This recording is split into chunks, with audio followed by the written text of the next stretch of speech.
کیا حال چال ہے؟ ٹھیک ہے ہیں تو ہے گا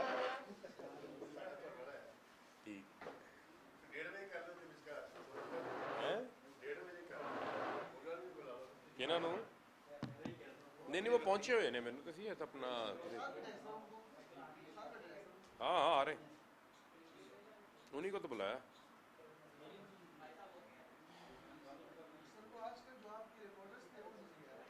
کون سے سارے ہی ہمارے ساتھ ہیں یار ہیں؟ کتنے آ گئے؟ کیوں نہیں نہیں آ جاؤ انہوں نے کو آ جاؤ امپورٹنٹ لے آؤ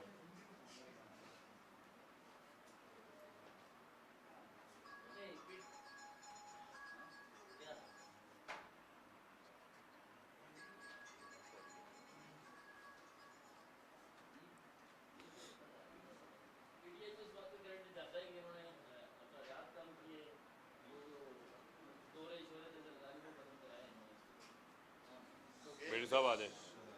وعلیکم السلام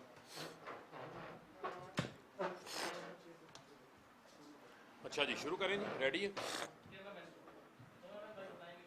کیمرہ مین حضرات ریڈی ہیں چلیں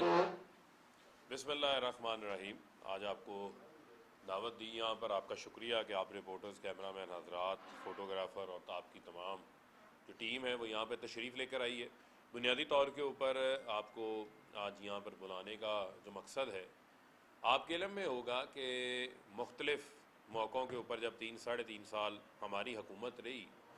تو مختلف موقعوں کے اوپر حکومت یہ جو موجودہ حکومت ہے اس وقت کی اپوزیشن جس میں شہباز شریف آصف علی زرداری اور جو ان کے ساتھ میں ہواری ہیں یہ مختلف موقعوں کے اوپر حکومت کو اس وقت عمران خان صاحب کے اوپر دباؤ ڈالنے کے لیے بلیک میل کرنے کے لیے این آر او حاصل کرنے کے لیے جو ہے وہ کوشش کرتے رہے اور کوئی موقع انہوں نے ہاتھ سے نہیں جانے دیا لانگ مارچز ہوں اسمبلی کے اندر شور شرابہ ہو اسمبلی کا جو ہے وہ بائیکاٹ ہو استعفوں کی دھمکیاں ہوں اور خاص طور کے اوپر جب فیٹف کا معاملہ تھا جب قومی سلامتی کا معاملہ تھا قومی سلامتی کے لیے فیٹف کے بلز جو ہیں وہ پاس کرانا بڑا ناگزیر تھا کیونکہ فیٹف کی جو بلیک لسٹنگ کی تلوار وہ ہمارے سر کے اوپر لٹک رہی تھی اس کے لیے ضروری تھا کہ ہم وہ لیجسلیشن کرتے اس موقع کے اوپر بھی یہ 34 امینڈمنٹس سامنے لے کر آگے تھے کہ یہ 34 امینڈمنٹس پاس کریں جن امینڈمنٹس میں جو منی لانڈرنگ جو کہ انہوں نے کی ہوئی ہے جس کے کیسز ان کے اوپر ہیں اس کو جو عاملہ کا قانون ہے اینٹی منی لانڈرنگ ایکٹ کا اس کو نیب میں سے باہر نکال دیں تاکہ ان سے نہ کو پوچھا جائے 5 سال کے بعد جو ہے جس نے سزا ہوئی ہو وہ دوبارہ ڈرائی کلین ہو کے الیکشن لڑنے کا اہل ہو جائے یہ تمام ترامیم موجود تھی اب بنیادی طور کے اوپر جو چیزیں سامنے آ رہی ہیں کہ ان کو گاڈ فادر اور سسیلین مافیا کیوں کہا گیا تھا اس کی بنیادی وجہ یہ ہے کہ شریف خاندان جب سے اقتدار میں آیا انہوں نے لوٹ مار کا بازار جو ہے وہ گرم کیا اور ان کا ایک سادہ سا فارمولہ ہوتا تھا کہ خود بھی کھاؤ اور دوسروں کو بھی کھلاؤ پورے ملک کے نظام کو کرپٹ کرنے کے اندر انہوں نے ایک بہت بڑا کردار ادا کیا ہے اور جو شخص یعنی کہ اقتدار میں آؤ مال بناؤ کل کو کوئی احتساب کا پوچھے تو بلیک میلنگ کے اوپر اتر آؤ یہ ان کی ہمیشہ خاصیت رہی ہے یہ ہمیشہ ان کا طریقہ واردات رہا ہے کہ یہ گاڈ فادرز کی طرح سسیلین مافیا کی طرح آپریٹ کرتے ہیں آپ یہ دیکھیں کسی کو بریف کیس دے کے خرید لیا کسی کی ویڈیو آڈیو ریکارڈ کر کے بلیک میل کر کے اس کو دباؤ میں لے آئے اور کبھی اداروں کے اوپر حملے کر دیے چاہے وہ سپریم کورٹ ہو چاہے وہ نیب کے اندر مریم صفدر کا نیب کے آفس کے اوپر حملہ ہو اور چاہے یہ جو انویسٹیگیشن افسران ہیں ان کو انتقامی کارروائی کا نشانہ بنانا ہو آج یہ بہت ریلیونٹ ہو گیا ہے کہ عوام کے سامنے ان حقائق سے پردہ اٹھایا جائے اور یہ بھی آپ کے علم میں کہ ڈاکٹر رضوان جو ایف آئی اے کے ڈائریکٹر تھے، جو مین لیڈ کر رہے تھے سارے کیس کو، 16 ارب روپے کے ایف آئی اے کے منی لانڈرنگ کے کیس کو، ان کو نہ صرف ہٹایا گیا، ان کے اوپر اتنا دباؤ ڈالا گیا کہ ان کی موت ہو گئی. اور وہ موت آج بھی سوالیہ نشان اپنی جگہ پہ موجود ہے کہ ڈاکٹر رضوان کا اس دنیا سے جانے سے کن کو فائدہ ہوا ہے؟ سیدھا سیدھا فائدہ اس سیسیلین مافیا، اس گاڈ فادر شریف فیملی کو ہوا ہے. اور آج اطلاعات آ رہی ہیں مقصود چپڑاسی، جو کہ ایک ملزم کے طور کے اوپر 16 ارب روپے کے، ان 14 ملازمین جن کے اکاؤنٹس میں 16 ارب روپے آیا، اس میں سب سے بڑی جو اماؤنٹ ہے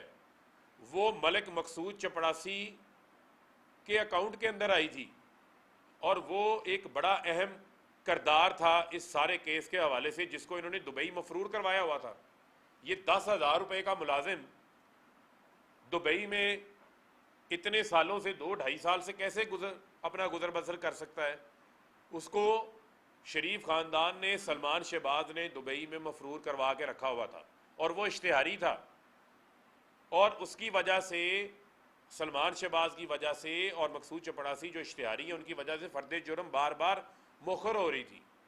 اس کی تعمیل نہیں ہو رہی تھی حکم ناموں کی. اور آج خبر آئی ہے کہ مقصود چپڑاسی کو بھی راستے سے ہٹا دیا گیا ہے، وہ بھی اللہ کو پیارے ہو گئے ہیں. جو اطلاعات وہاں سے آ رہی ہیں اور آپ کی میڈیا میں بھی جو ہے وہ نشر ہو چکی ہیں،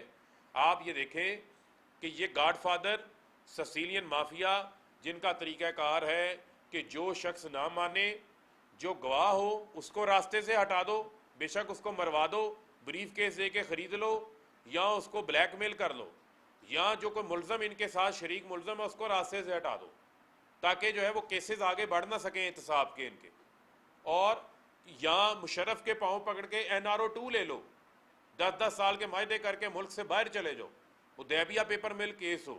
اس خاندان نے، شریف خاندان نے، ان زرداریوں نے، ان کے حواریوں نے پاکستان کے آئین کا، پاکستان کے قانون کا ہمیشہ جو ہے وہ مذاق اڑایا ہے. اور مریم صفدر جو بڑی بڑی باتیں کرتی ہیں، جس کی لندن میں کیا پاکستان کے اندر کوئی پراپرٹی نہیں، جس کی کیلبری فونٹ پکڑا جاتا ہے، 2007 میں آنے والا کیلبری فونٹ 2006 میں استعمال کر لیتے ہیں. ایسے جال ساز ہیں یہ، ایسے فراڈیے ہیں یہ، کہ جن کی آپ سوچ دیکھیں کہ وہ کیلبری فونٹ 2007 میں آتا ہے، 2006 میں استعمال کر کے اس کی جعلی ٹرسٹ ڈیڈ بنا لیتے ہیں، اور وہ جعلی ثابت ہو جاتی ہے. اور قانون کے اندر وہ پرجری ہے کہ آپ کوئی فیک ڈاکومنٹ کسی کورٹ آف لاء میں، اور پاکستان کی سب سے بڑی عدلیہ کے اندر انہوں نے جمع کروایا، اور ہمیشہ جھوٹ، ہمیشہ فساد کے علاوہ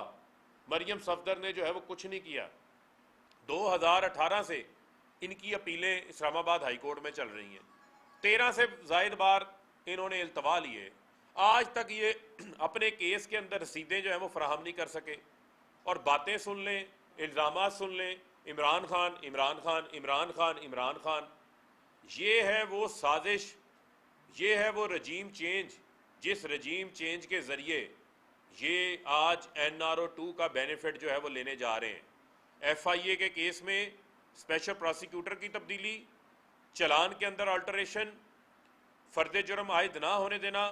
ڈاکٹر رضوان کو ہٹانا، اتنا دباؤ ڈالنا، بلیک میل کرنے کی کوشش کرنا، پریشر ڈالنا، ان کی موت ہو جانا، مقصود چپڑاسی کی موت ہو جانا. اور یہ جو آج جوائنٹ سیشن کے اندر جو سب سے بڑا سیاہ کارنامہ سر انجام دینے جا رہے ہیں، اور اس سے پاکستان کی معزز پارلیمان کو استعمال کرنے جا رہے ہیں. یہی وجہ ہے کہ ہم کہتے ہیں کہ اس پارلیمان کی وقت ختم ہو چکی ہے، فوری انتخابات کروائے جائیں، کیونکہ یہ ملک چوروں ڈاکوؤں کے حوالے کر دیا گیا ہے. ان کے لوٹ میلہ، ان کا جو ہے وہ لوٹ سیل لگ چکی ہے، کہ جس کا جو دل چاہتا ہے اپنے آپ کو این آر او 2 دے،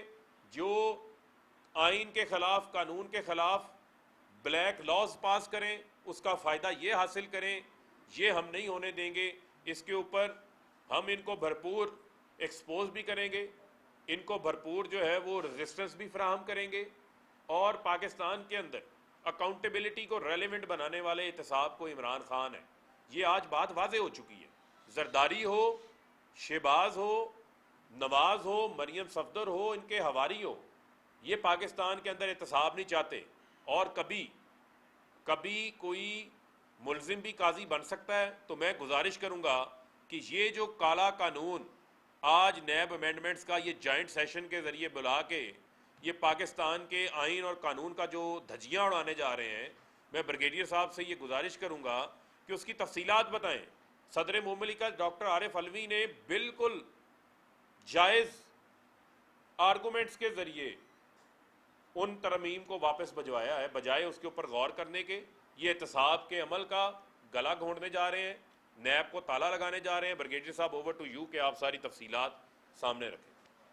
بسم اللہ الرحمن الرحیم. جس طرح آپ کو معلوم ہے کہ آپ جوائنٹ سیشن میں NAO جو نیشنل اکاؤنٹیبلٹی آرڈیننس ہے جو کہ امینڈ کر کے بھیجا گیا تھا، پریزیڈنٹ نے اس کو واپس کر دیا تھا 10th ڈے کے اوپر، اور اس پہ آج دوبارہ اس کو پاس کیا جائے گا. اس میں صرف ایک ہی جو ہے وہ سینٹنس کافی ہے کہنے کے لیے کہ نیب کا ادارہ آج سے مکمل طور پر ڈس فنکشنل کر دیا گیا ہے، بند کر دیا گیا ہے. کیونکہ نیب کا ادارہ 6 قسم کے مختلف کیسز کرنے کا مجاز تھا پہلے قانون کے مطابق، اور ان 6 کیسز میں تقریباً 5 کے 5 کیسز جو ہیں وہ ختم کر دیے گئے ہیں، اتھارٹی ختم کر دی گئی ہے. ایک کیس ٹوٹل رہ جائے گا نیب کی ایمبٹ میں، چیٹنگ پبلک ایٹ لارج، جس طرح سے ڈبل شاہ تھا، TJ ابراہیم تھا یا تاج کمل، اس طرح کے کیسز، اور اس میں بھی نمبر کو بڑھا کے 100 کر دیا گیا ہے. تو ایک طرح سے اس وقت 7 بیوروز ہیں، نیشنل کنٹرول بیورو کے 7 ریجنل بیوروز ہیں، اور اس میں ہزاروں لوگ ہیں. ایک طرح سے وہ ملک کے اوپر آج سے بوجھ بن جائیں گے. ان کے کام کاروبار جو ہے نا، جو ان کا بیسک فنکشن ہے وہ ختم ہو جائے گا. اور یہ بھی یاد رہے کہ بیورو جو ہے ہمارا یہ تھرڈ ورلڈ کنٹریز کے اندر ایک لیڈنگ اینٹی کرپشن اتھارٹی ہے، اور کوٹ کیا جاتا تھا اس کا لا بھی، اور اس کی ایسٹس ریکوری کی کیپبلٹیز بھی. اس کی جو اس وقت 1200 ارب کے تقریباً کیسز نیب کے جو ہے کورٹ کے اندر ہے، اور یہ بل جب پاس ہو جائے گا تو تقریباً یہ بل 100% کیسز کو 100% کیسز کو ہٹ کرے گا، اور 80% کیسز تقریباً کلوز ہو جائیں گے. تو پارلیمنٹ کو یہ سوچنا چاہیے کہ یہ اسٹیٹ کا پیسہ ہے 1200 ارب روپیہ، جو کہ اگینسٹ کلپریٹس ہے، کرپٹ لوگوں کے ہے. تو اسٹیٹ انٹرسٹ کو لک آفٹر کرنے کے لیے اگر یہ قانون اس طرح سے ڈسمنٹل کر دیا گیا تو اسٹیٹ انٹرسٹ کو لک آفٹر کرنا ختم ہو جائے گا. اس کا مطلب ہے یہ 1200 ارب روپیہ جو کہ لوگوں کے ٹیکس کے پیسے ہیں، جو لوگوں نے کھائے ہوئے ہیں مختلف طریقوں سے کرپشن کے اندر، وہ ایک طرح سے ویو آف ہو جائیں گے. تو ایک یہ بہت بڑا سبوٹاج ہے اس ملک کے سسٹم کے ساتھ. پریزیڈنٹ نے اس کو واپس کیا تھا، اور پریزیڈنٹ نے جو آبزرویشن دی ہے وہ بڑی ویلڈ ہے. اور اس میں سب سے پہلی آبزرویشن یہ تھی کہ اسلامک ہمارے جو اسلاف تھے، حضرت عمر کو انہوں نے کوٹ کیا کہ ان سے پوچھا گیا تھا کہ آپ نے جو کرتا کیسے سلوا لیا جبکہ آپ ہمیں ایک چادر ملی ہے. تو ان کے بیٹے نے جواب دیا تھا، عبداللہ بن عباس نے رضی اللہ تعالیٰ عنہ نے، کہ میں نے اپنے والد کو ایک جو ہے چادر مستحار دی ہے. تو وہاں سے ہمارا اسلاف سے اکاؤنٹیبلٹی، انٹیگریٹی اینڈ ٹرانسپیرنسی، یہ بھی کسی بھی ڈیموکریٹک سسٹم کے بیسک نارمس ہیں. اگر ان سے اکاؤنٹیبلٹی ختم ہو جاتی ہے، انٹیگریٹی ختم ہوتی ہے، ٹرانسپیرنسی ختم ہوتی ہے، تو وہ پولیٹیکل تو آپ کہلا سکتے ہیں لیکن ڈیموکریٹک آپ نہیں کہلا سکتے. تو میری تو یہاں پہ یہی گزارش ہوگی کہ اس بل کو جو لوگ ہیں پارلیمان کے اندر بیٹھے ہوئے وہ دیکھیں کہ یہ ٹارگیٹڈ بلنگ، یہ ٹارگیٹڈ جو ہے نا قسم کی اس کے اندر امینڈمنٹ کی گئی ہیں. میں چند ایک مثالیں آپ کو دیتا ہوں. فار ایگزامپل سیکشن 14 کے تحت نواز شریف کا کیس بنایا گیا تھا کہ منی ٹریل انہوں نے بتانی تھی کہ پیسہ کیسے لے کے وہ لندن گئے. ابھی سیکشن 14 کو ختم کر دیا گیا. اس کا مطلب ہے کہ استغاثہ نے ثابت کرنا ہے کہ نواز شریف کیسے پیسے لندن لے کے گئے، کیونکہ وہ جو پروویژن تھی وہ ختم کر دی گئی. اور وہاں پہ پریزیڈنٹ نے ایک 2 جو ہے لا بھی کوٹ کیے ہیں، ان ایکسپلینڈ ویلتھ آرڈر UK کا، اور illicit منی آرڈر جو ہے وہ سوئٹزرلینڈ کا. وہ ہمارے اس لا کی سیکشن 14 کی بالکل کاپی ہیں، یہی تھی. تو وہ 21st سینچری کا جو لا تھا، پریزیڈنٹ نے اس میں لکھا ہے کہ یہ جو اس سے white collar crimes, anti money laundering کو ڈیل کرنا تھا، فیٹف کے سامنے ہماری ایک امیج بننی تھی، اس لا کو اٹھا کے آپ 1898 CRPC سے بھی نیچے لے کے چلے گئے. ابھی آپ یہ بھی بتائیں کہ جب بھی کوئی کرپشن کرتا ہے تو کیا چور وہاں چیٹ چھوڑ کے جاتا ہے، رسید چھوڑ کے جاتا ہے کہ میں یہ رسید چھوڑ کے جا رہا ہوں؟ نہیں. Kickbacks white collar crimes میں بڑے سائنٹیفک طریقے سے ہوتا ہے، اور اس کے لیے یہ لا بنایا گیا تھا. لیکن آج سے لا جو ہے وہ انا للہ و انا الیہ راجعون. 21G